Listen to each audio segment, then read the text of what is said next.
I want to welcome you to another edition of the 5-Minute Breakfast. Today I want to talk about no resources. One of the things that I find that happens in the life of the average man in business or personal life is sometimes there are things you want to achieve and there is just zero resources at your disposal to achieve what you want to do. So someone wakes up in the morning and says, I want to be a university graduate in, architecture, and, from your background you have no access to tools to draw or sketch, or even access to home environments or business environments that you can compare and contrast and learn about architecture. And you have zero hope about how your parents are going to be able to finance your training in architecture. There are no resources. A lot of us start life without resources. I was just watching a video where it was talking about the advantages that people have in life, and it was talking about people. Basically, the guy set up a little race, and then he said this race for $100, and if your parents are still together, take 3 steps forward. If you've never had to worry about where your food is coming from, take 3 steps forward, and that kind of stuff. And he was basically saying this is evidence of advantage, and that's how you feel when you don't have resources to go about your visions and your dreams.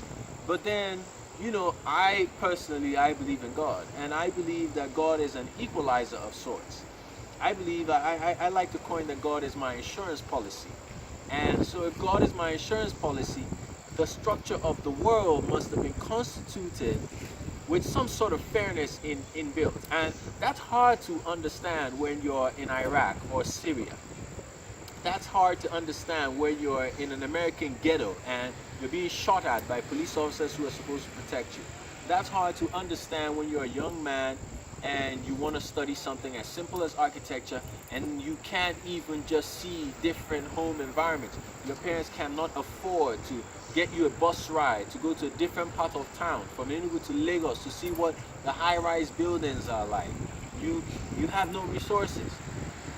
But I think that in all things that you're doing in life, the most important resource you can ever have is self.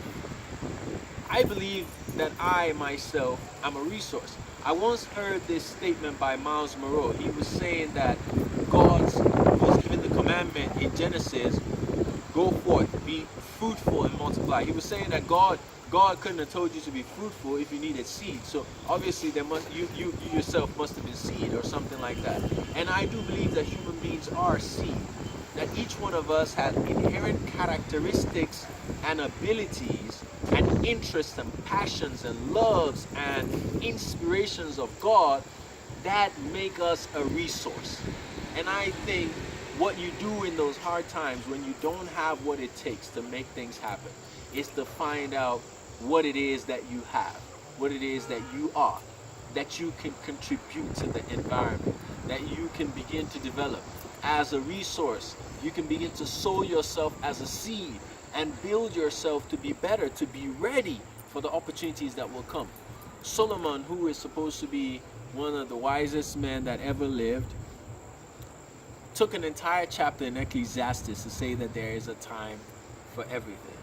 He takes the time also to say that the race is not for the swift, nor the battle for the strong, and yada yada yada, but time and chance happens to them all. I believe that when you begin to look at the resource that is you, and you prepare yourself for the world that you live in, that somehow, in some way, God will show his divinity by providing opportunities for you to take advantage of that resource that is you, to make an investment whose only seed that is needed is what you are, and so you can from that begin to grow.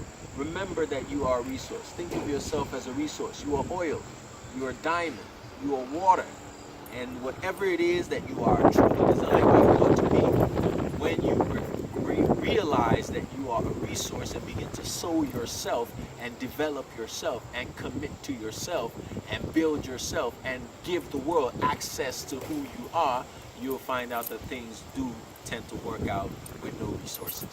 Thank you.